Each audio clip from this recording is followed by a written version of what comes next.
Selamat malam dan salam sehat. Bertemu kembali pada mata kuliah Konservasi Sumber Daya Perairan bagi mahasiswa semester 7 program studi Manajemen Sumber Daya Perairan. Pada perkuliahan minggu ke-7 ini, kita akan membahas modul 4 dengan topik tata cara dan pola pengelolaan kawasan konservasi perairan. Modul ini membahas mengenai tata cara pengelolaan KKP yang berkaitan dengan instrumen rencana pengelolaan, sistem zonasi KKP sebagai pola pengelolaan, kemudian praktik terbaik untuk perencanaan dan pengembangan KKP, serta elemen-elemen kunci agar KKP dapat mencapai tujuannya. Adapun tujuan dari pembelajaran modul ini diharapkan mahasiswa mampu untuk pertama, menguraikan tata cara pengelolaan KKP yang meliputi muatan dan fungsi dari rencana pengelolaan jangka panjang, jangka menengah, dan jangka pendek. Yang kedua, menguraikan pola pengelolaan KKP berdasarkan sistem zonasi, kriteria, dan fungsi-fungsi masing-masing zona dalam sistem zonasi KKP. Ketiga, memahami pertimbangan-pertimbangan dalam pengembangan KKP dan elemen-elemen kunci yang dapat mempengaruhi tercapainya tujuan KKP. Secara keseluruhan, diskusi dalam modul ini dibagi ke dalam 4 bagian, yaitu yang pertama tata cara pengelolaan KKP yang akan dibahas pada minggu ke-7 ini. Yang kedua, pola pengelolaan KKP, pertimbangan bahwa KKP berada dalam konteks yang tepat. Dan keempat, elemen kunci KKP sehingga dapat mencapai tujuannya. Langsung saja ke materi pertama, tata cara pengelolaan KKP. Pada modul 2 telah dibahas tentang tata kelola KKP, dan ini mengingatkan kembali bahwa tata kelola KKP melibatkan 3 sistem. Yang pertama adalah KKP sebagai sistem tata kelola. Sebagai sistem tata kelola, ini KKP melibatkan beberapa instrumen pengelolaan. KKP sebagai sistem yang dikelola, baik sistem alam maupun sistem sosial. Dan ketiga, KKP sebagai sistem interaktif, yaitu hubungan KKP dengan eksternal di luar kawasan konservasi. Nah, KKP sebagai sistem yang dikelola dan sistem interaktif, ini menunjukkan bahwa pengelolaan KKP tidak hanya mengelola sistem alam, semisal ekosistem dan spesies tertentu, tetapi juga mengelola sistem sosial, yaitu meliputi manusia dan segala perilakunya, beserta dampak-dampak dari aktivitas manusia terhadap kawasan konservasi perairan. Nah, sebagai sistem tata kelola, yaitu instrumen pengelolaan. Pengelolaan KKP biasanya bergantung pada penggunaan kombinasi 2 instrumen pengelolaan yang utama. Yang pertama adalah instrumen berkaitan dengan tata cara pengelolaan dan instrumen berkaitan dengan pola pengelolaan. Nah, kedua instrumen ini tentunya harus dipayungi oleh alat legislasi, yaitu berupa peraturan perundang-undangan. Nah, dalam konteks Indonesia, tata cara pengelolaan dan pola pengelolaan ini dipayungi oleh keputusan Menteri Kelautan dan Perikanan.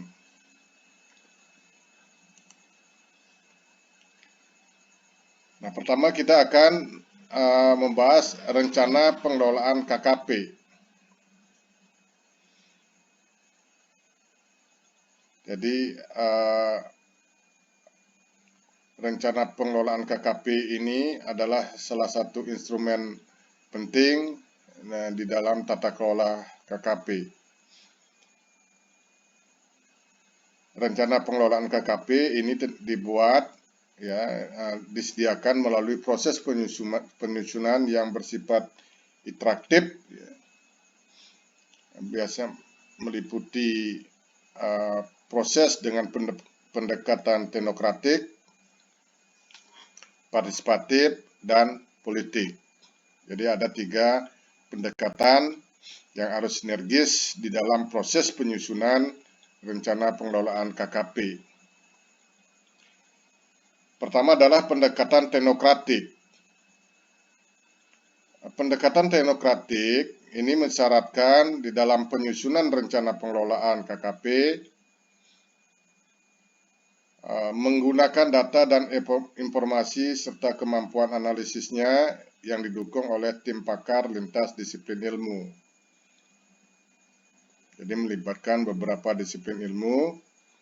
Nah, data yang diperlukan dalam pendekatan teknokratik ini adalah data fisik, meliputi iklim, keadaan pantai dan perairan, oseanografi, dan kondisi fisik lainnya. B. Data bioekologis.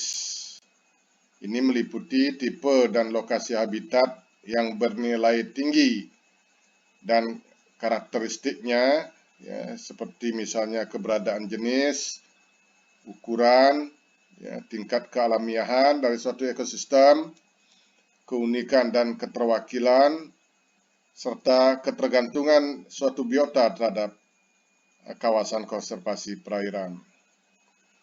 Yang C adalah data sosial dan budaya. Ini meliputi tipe masyarakat, lokasi dan jumlah masyarakat pengguna. Maksudnya adalah pengguna sumber daya kawasan.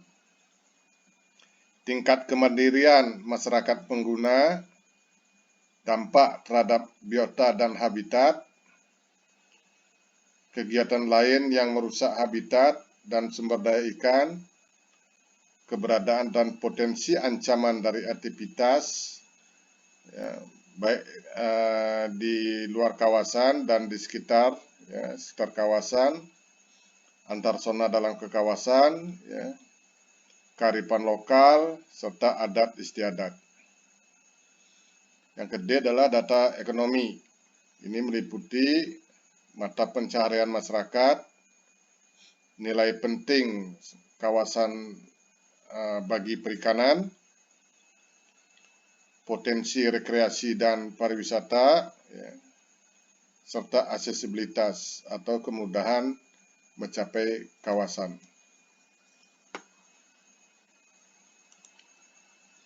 Yang kedua adalah pendekatan partisipatif. Pendekatan partisipatif ini mensyaratkan bahwa perancangan rencana pengelolaan harus melibatkan lembaga pemerintah yang terkait, lintas sektor, perguruan tinggi, lembaga swadaya masyarakat, kelompok masyarakat, masyarakat adat, serta dunia usaha. Kelompok masyarakat di sini dimaksudnya adalah para pemangku kepentingan atau kelompok-kelompok masyarakat yang terkait dengan sumber daya kawasan atau terkait dengan penggunaan sumber daya kawasan. Di samping melibatkan pemangku kepentingan, perancangan rencana pengelolaan juga harus dilakukan konsultasi publik. Mungkin saja konsultasi publik ini dapat dilakukan berkali-kali, tidak cukup 1-2 kali, dalam rangka memperoleh masukan dan saran, dan juga aspirasi dari masyarakat secara luas, baik yang terkena dampak langsung maupun tidak langsung dari adanya inisiatif pembentukan KKP. Yang ketiga adalah pendekatan politik. Nah, pendekatan politik ini adalah proses pengambilan keputusan politik dari pemimpin daerah, dalam hal ini gubernur, ya, dan pemimpin di tingkat nasional, dalam hal ini adalah Menteri Kelautan dan Perikanan, ya, di mana proses ini dalam rangka memperoleh basis legal yang akan melandasi pengelolaan KKP selanjutnya.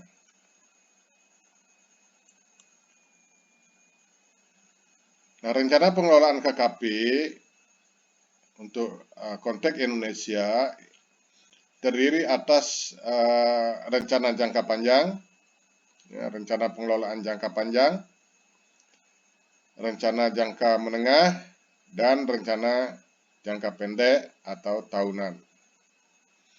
Kita bahas dulu rencana jangka panjang. Ya, jadi pertama adalah rencana pengelolaan jangka panjang. Rencana pengelolaan jangka panjang KKP ini berlaku untuk 20 tahun, di mana rencana pengelolaan jangka panjang ini memuat visi, ya, visi jangka panjang yang menjadi visi bersama tentang kondisi ideal yang diharapkan atau diinginkan oleh pemangku kepentingan terhadap keberadaan KKP. Berikutnya adalah misi.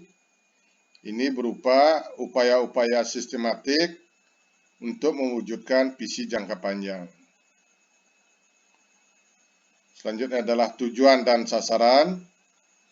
Tujuan daripada pembentukan dan pengelolaan KKP beserta sasarannya, dan termuat juga strategi pengelolaan untuk mencapai tujuan dan sasaran pengelolaan. Nah, strategi pengelolaan ini merupakan tindakan yang akan dilakukan untuk 3 hal. Yang pertama adalah strategi penguatan kelembagaan pengelolaan KKP. Dalam hal ini berkaitan dengan organisasi, kemudian instrumen-instrumen legislasinya, ya, sumber daya manusia juga, ini terkait dengan strategi penguatan kelembagaan. Yang B adalah penguatan pengelolaan sumber daya kawasan. Dan yang C adalah penguatan sosial, ekonomi, dan budaya masyarakat di dalam dan di sekitar kawasan. Jadi rencana jangka panjang ini, rencana pengelolaan jangka panjang, ini adalah rangkaian dari mulai dari visi sampai kepada perumusan strategi pengelolaan. Berikutnya adalah yang kedua, rencana pengelolaan jangka menengah. Rencana pengelolaan jangka menengah ini berlaku untuk 5 tahun, yang merupakan penjabaran dari visi, misi, tujuan, sasaran pengelolaan, dan strategi pengelolaan jangka panjang KKP ke dalam program-program pengelolaan. Nah, dari 3 strategi pengelolaan jangka panjang yang termuat dalam rencana jangka panjang itu dijabarkan ke dalam program-program, ya, di ketiga strategi. Yang pertama adalah strategi pengelolaan KKP untuk penguatan kelembagaan. Jadi strategi penguatan kelembagaan ini dilakukan melalui beberapa program, antara lain peningkatan sumber daya manusia, SDM, ya, baik SDM pengelola KKP, ya, maupun SDM pemangku kepentingan. Kemudian penata kelolaan kelembagaan, ini berkaitan dengan unit pengelola KKP, misalnya untuk konteks Indonesia itu ada unit pelaksana daerah atau UPT, UPTD, atau di tingkat nasional UPT, ya, unit pelaksana teknis KKP. Berikutnya adalah program jejaring kawasan konservasi perairan. Nah, nanti ini kita akan bahas secara khusus tentang jejaring kawasan konservasi perairan.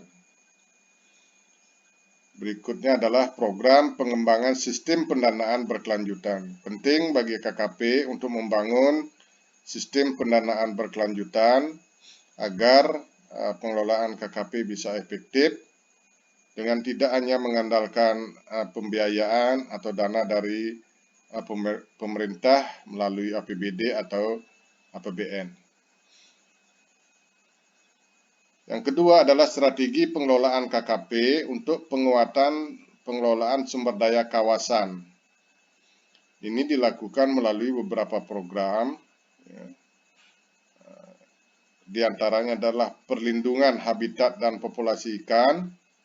Ini untuk penguatan perlindungan habitat dan populasi ikan, baik perlindungan mutlak di dalam zona inti maupun perlindungan di zona-zona lainnya. Berikutnya adalah program rehabilitasi habitat dan populasi ikan dalam rangka pemulihan habitat dan populasi ikan yang mengalami kerusakan atau degradasi. Juga ada program penelitian dan pengembangan, program pemanfaatan sumber daya ikan, misalnya melalui perikanan tangkap ramah lingkungan dan juga budidaya laut ramah lingkungan. Berikutnya adalah program pariwisata alam dan jasa lingkungan. Bagaimana kawasan KKP ini bisa menjadi daya tarik wisata yang berdaya saing.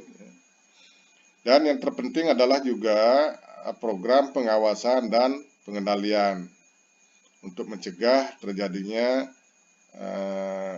gangguan dari aktivitas manusia yang dapat menimbulkan dampak terhadap integritas ekosistem atau sumber daya. Yang ketiga adalah strategi pengelolaan kawasan konservasi perairan untuk penguatan sosial, ekonomi, dan budaya. Ya, ini dilakukan melalui beberapa program, antara lain adalah pengembangan sosial ekonomi masyarakat, termasuk di sini adalah peningkatan kesadartahuan tentang KKP, pendidikan, mungkin keterampilan, kemudian program pemberdayaan masyarakat, ini berkaitan dengan misalnya bagaimana memanfaatkan sumber daya kawasan secara efektif, ramah lingkungan dan berkelanjutan, serta pengembangan mata pencaharian alternatif. Yang ketiga juga ada program pelestarian adat dan budaya yang terkait dengan KKP. Nah, rencana yang ketiga yaitu adalah rencana pengelolaan jangka pendek atau tahunan, ya tentu berlaku untuk 1 tahun ya. Jadi rencana pengelolaan jangka pendek ini memuat rencana kegiatan dan anggaran yang disusun 1 tahun sekali, yang mengacu kepada rencana pengelolaan jangka menengah atau 5 tahunan. Nah, rencana pengelolaan jangka pendek ini memuat uraian kegiatan, ya, penanggung jawab dari kegiatan, waktu pelaksanaan, alokasi anggarannya, ya, berupa besaran pendanaannya, dan sumber pendanaan. Jadi demikian materi kuliah pada minggu ini. Selanjutnya kita akan berlanjut kuliahnya pada sesi diskusi. Jadi demikian, atas perhatiannya disampaikan terima kasih. Sampai ketemu pada sesi diskusi.